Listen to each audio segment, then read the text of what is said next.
مهاجر کیست؟ چرا در هر کجا حرفی مهاجر است؟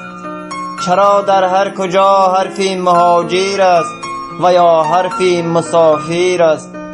مهاجر این همان شخصی که در ایام نوروستان مهاجر این همان شخصی که در ایام نوروستان قدم بر کوچه های پیری بگذاشته، به گوشش اله مادر، به دوشش کشکولی خالی، قدم بیرون بگذارد ز میهن.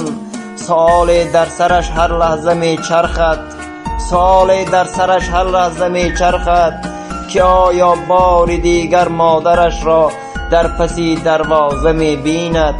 مهاجر کیست؟ مهاجر مرد تنها در میان زندگی و مرگ.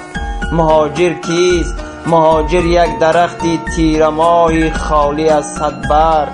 مهاجر کیست؟